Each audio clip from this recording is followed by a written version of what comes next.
नमस्कार श्रोत्यांनो, स्वागत आहे तुमचं सफर कथा विश्वाची विदर्शना या यूट्यूब चॅनलवर. सध्या समाजात गाजणारा प्रश्न म्हणजे उपवर मुलामुलींच्या लग्नाचा.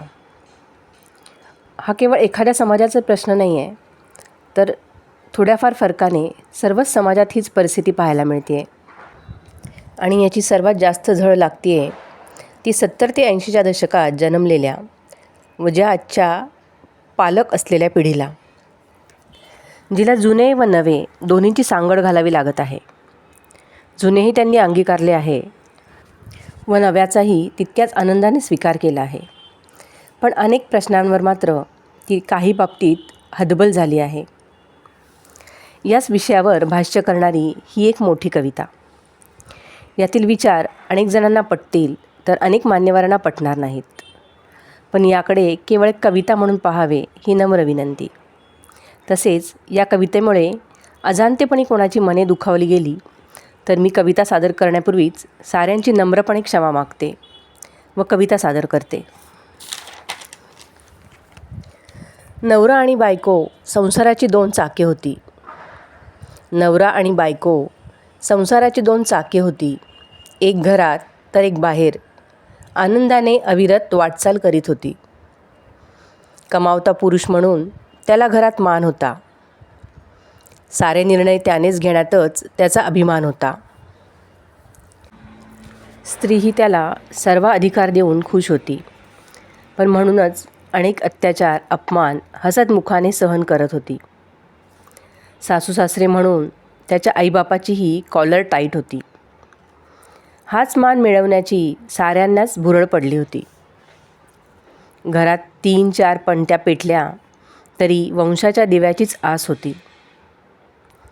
हुंडाबळी, मारझोड, आत्महत्या या साऱ्याने मुलींबरोबरच तिचे आईबापही जिवंतपणी मरणयातना भोगत होती.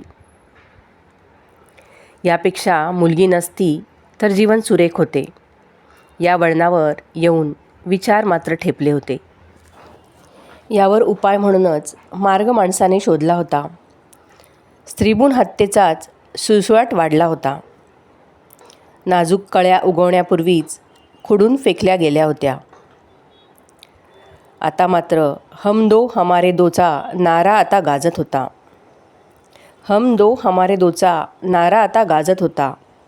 त्यामुळे मग वेलींवर मोगरा फुलो वा जुई दोघांचा आता तितकाच स्वागत सत्कार होता.